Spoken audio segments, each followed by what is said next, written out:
Hello, my friends. Welcome to a brand new podcast. We're here with James in his wonderful space. Hey, thank you. How's it going, James? It's going very well. Very busy though. The space is launching very soon. We just started kind of putting the idea together for Hampshire Podcast Studios, and it launches July 1st. So I'm sure by the time this is out, it might already be launched. But putting together an all-purpose space for content creation, video podcasting, audio podcasting, anything you need, one-stop shop. Walk away with your footage. So it's going to be fun.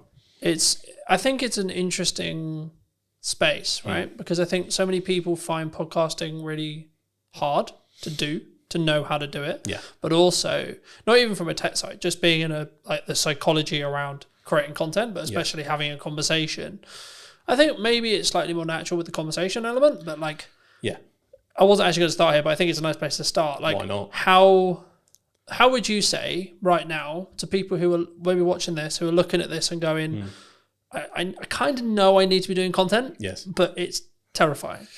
So I for a long time, so I've run a social media agency first. That's our main background for around almost 5 years now. And I think one of the biggest learnings I've taken from that is ultimately there's a lot of personal psychology tied up in even business social media if you have to be in it. And I really didn't realize that in the first few years of doing it, because for me, a lot of it, this is so common sense as like a marketing practitioner. It's like, we need to get you in a content surplus. We need to get you everywhere. We need to transform your brand into a media asset, essentially, like a whole brand in itself, churning out stuff all the time. I want to do YouTube channels, Twitch, TikTok. I want to go to town. And I took that attitude to everyone. And I obviously had to kind of bring everyone through baby steps. I had a lot of pushback all the time. I was like, what's going on? And I realized that, it is how you feel about each app individually. For a start, so you've got different challenges in each thing. And also how you feel as an individual, because you've got to put yourself out there, whether you're the founder or you're a marketing manager. And I think in learning that is what attracted me more to the whole podcasting angle first and video podcasting. When you try and drop someone straight in it to create 2-camera, YouTube videos and TikToks, you forget everything you've ever said in your whole life. Even if you're My mouth doesn't work, James. Yeah, literally you could be the most knowledgeable person in the world. You're like, what the fuck is going on? But if you can get in with a good co-host and you can just take some basic talking points and the theme of the show, and you're not too worried about the full show, again, you're just going for content volume, you can get so much value out and help so many people in a very relaxed setting, and it gets you used to it. So podcasting and video podcasting is my gateway drug into getting you into proper content creation and your brand into a new space. And also, we're seeing platforms right now like YouTube. We were discussing while we were setting up and such, that one of the reasons why I'm relaunching the show and how I'm relaunching it is because I'm seeing a demand in these platforms, firstly for short form, but secondly for a long form conversation piece that I don't want to say is fluff, but has value led, right? There's a lot of people who claim to be quote experts, right? And are they? Hard to prove these days. It's to an extent, I think it can be subjective, of course, right? Yeah, and how much expertise is actually valued. It actually does depend on the market a little bit, but from the amount of misinformation we see online, I think it's more about the trust and the brand of the individual as opposed to their knowledge base sometimes, which has its good and bad points. I mean, we're both in, unfortunately, potentially soon, a commoditized market due to AI, right? And I think having a podcast, having a conversation, having brand, having personal brand, buzzword, authenticity, buzzword, community, buzzword, right? Yeah. Is the reason why you'll be in business in 20 years. Yeah. Right? I mean, where do you see AI? Its point right now, because one of the USPs of Hampshire Podcast Studios is human-led AI enabled, right? We've kind of created a unique workflow where using 3 or 4 different softwares, we can kick out a really good service much more quickly than it was ever possible before, depending on how fussy you are with shooting settings and all that kind of stuff. So it's right now, it's beautiful for grunt work. It's beautiful for getting out of the way some of the things that were actually quite tedious. When it gets to the point where it can do the advanced stuff, then we're in a different space. So right now I'm not too afraid of AI, but also one of the reasons I wanted to start the studio itself is so we have, we kind of own the means of production a little bit. Yeah. I think it's going to take quite a while for people shooting it in person in totality to be replaced. And I think it will go in phases. So it'll be short form, easy or creative content. I mean, we're seeing a lot of incredible stuff at the moment. That will be the first to go. Then the more in details, maybe YouTube video, talking heads when you're more static. I think that might also go. And then eventually it'll be pretty much everything. But we have no idea how long that might take. It could be one of those moves way more quickly than we think in like a 3 to 5 year span, or it could be 10 to 20. Not quite sure.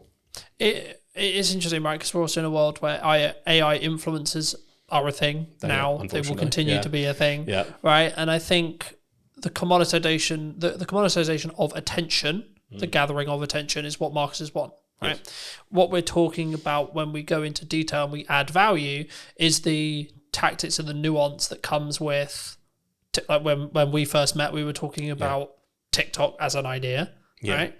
Now, fast forward, 3-4 years? Yeah, you'd be surprised how many people still haven't picked up on that one. Yeah. But again, it's, just for those who don't know who may be listening, right? Like, can you explain what you explained then, in layman's terms, the difference between a social graph and an information-based graph, or something which is more TikTokified in that respect? In terms of how the algorithm works? Yeah, the physical algorithm, how it works, and then how it also could have a knock-on effect to now what we're seeing in every single platform because of especially meta-based platforms right now. LinkedIn will do it. It hasn't still social-based really, but give it another 2 years, I expect it will go interest-based. YouTube Shorts is interest-based. TikTok is obviously, of course, interest-based, etc. What does that mean? So the layman, the easiest way to describe it is the TikTokification of the internet. So that's the starting point. TikTok came along. Let's say pandemic is where it really kicked off. We're all at home. This new app pops up. Oh, let's check it out. A lot of people didn't jump on it at first. That was very kind of still early, at least from a UK market point of view, very early on. At some point, everyone clocked onto the fact that TikTok pretty much has the best algorithm going for interest-based suggestions. I'd say even more better than YouTube in terms of how that works. So it then became extremely addictive.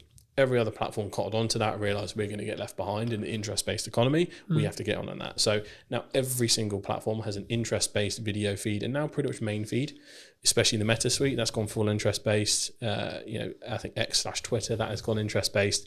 Blue Sky has remained solid in the fact that they, for following, I think that's part of their USP. Even LinkedIn now is going interest-based feed they're testing it a little bit on the main feed, but mostly on that kind of scrolling video. So it is unavoidable. And that has essentially created a very interesting thing where it's the social part has been removed from social media. It's gone. It is just media. And if your brand or personal brand or as a freelancer, you're not part of that interest-based economy where you're churning out stuff that will eventually get to the right person, you will be left behind a little bit in that. Overthinking quality, overthinking substance sometimes can hinder your attempts and testing to get to where you need to be. I'm always a proponent of scale, test fast. Even if you need to post quite a lot, figure out what works, where are your golden veins that you need to mine, and then start improving little by little the same way a creator would. That's all I'm always looking at. I think it's interesting, right? Because when we first got here, we were talking about the difference in scale versus perceived quality or quality, right? And I think that so many people worry about what is the judgment of X partner, friends, colleagues, so on, dog is equivalent, right? What are the, I'm going to spam them, right? What I'm going to post too much is part of knowing what works. Volume, would you say? Yeah, well, you need a certain amount of volume to test, and at what point does it become spammy? This will differ per platform, and some platforms is pretty much impossible to spam. So you got to think about user behavior. So if we take TikTok, 70% of content, I think still, or probably more now, is digested on the For You page instead of the following. So people have to make an intentional step to head over to get everything in the chronological order of the people that they follow. That is where maybe all of your videos appear quite a lot. And you're like, okay, weird. But if not, it's just going out into the ocean. I see every kind of short form video you post is pretty much just taking a bucket of water and pouring it into the ocean at this point. Like there is very little risk of it being seen a bajillion times. But that's when you get to a TikTok, Meta, Facebook point of view. if you're looking at something like LinkedIn, the algorithm is still early and it's still developing. So a lot of people might see the same thing. You'll notice on your LinkedIn that you'll still have the regulars engage first and often see it. They might get notifications if you engage with them regularly. And from that point, other people might see it based on if someone likes, comments, shares, because LinkedIn is quite good in the fact that someone comments, that might as well be a share. That's quite handy in terms of how that works. So per platform, it does change slightly. However, even someone with an extremely engaged following like me and you, we could probably post 3 videos a day and it won't bother anyone, or they might see one, they might see none. But they might see all 3 on Tuesday next week. Yeah. You can't quite tell where that is at. So I'm of the opinion that you're never going to lose out by posting more often. What most likely is going to happen is someone's going to go, bloody hell, you're everywhere, mate. That's the place I want to be. I'd rather be top of mind and someone be slightly miffed. I'd rather take that risk. I was going to say, because that's the main trap for me. Like, you're probably the 5th person, 6th person I've met this week in person. Yep. And every single one of them's first reaction when they first meet me is, you're fucking everywhere. That's the way. Right? Yeah. And for me, I'm like, that means I'm doing something right. Yeah, because it means you're seeing me. Now, it might not mean necessarily you're consuming 100% of that video, that one video, but then my heart isn't, oh my God, James didn't watch my whole video. Yeah. Because ultimately, if you start knowing that, and especially that there is a massive silent lurkers user behavior on LinkedIn, I think goes underestimated. There is a large percentage, and I'm not sure the specific number, of people that watch video without sound, that just kind of watch it without checking in. Yep. Now, if you don't click that video, I don't think it actually classes as an official like engagement. I think after a certain point in watch time, without kind of clicking the unmute button, that will then class as a view. But you'll have a lot of lurkers, which means your actual statistics won't show the true success of what you're doing. So this is where like you get into the debate between reach and impression numbers and which one you should really focus on. I'm quite focused on views at the moment. Views and watch time are basically the most essential KPIs now.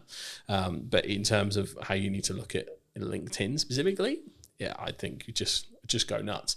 But if you're going to make those slight improvements to really focus on the quality element, again, quality is subjective. For a lot of people, our content will be quality because we have good equipment, good knowledge. And a lot of people within our industry will look at quality as how good's the edit. What are the things that grab back attention? So there are nuances to the game, and it does depend on your audience. So I often just optimize for the silent watcher. Title that lingers for like the first 5 to 10 seconds, put the best bit at the front, and then let the rest of the story play out. Because you still got to manage your own resource. Even if you have a team behind you, they've still got to manage their resource. You can't do a full Diary of a CEO trailer for everything. And often, if you're not already quite big or have a large following, we have catching up to do compared to others. So different spaces for different places. I think, again, and it's one of those things where I think this should be a yes and not a yes or, right? So for me, I'm like, that's a good idea. Let's do that. And a podcast and short form and talks and in-person events best, right? and this and that and that, because I don't then worry or care about this specific video has got X amount of views. I have absolutely no interest, to be honest, in what that standalone video does. What my views are as a whole across Meta, across Instagram, across LinkedIn, yes. Yeah. Okay. As a whole. Yep. Specific video, don't care. Yeah. Because I don't know what's going to go well or hit. The only way you can do that is test it, right? Yeah. Test and it something and look at which the spikes on your graph. Yeah, and something when you're specifically creating content around a targeted event like an in-person event or a service you're trying to sell, etc. A strategy that's worked for me in the past and will work now is put out a load of short form stuff. See what happens, see what works, and then media buy, ad, meta, placement, etc., against the stuff you already know works. Because you've already got the viewership, you've already got the metrics.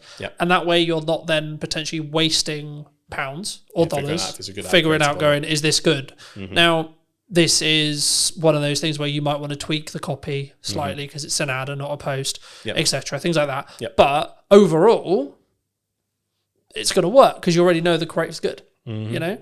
Absolutely. And the thing is, for me, I think people, they use I'm trying to create one polished video on LinkedIn as an excuse not to be working.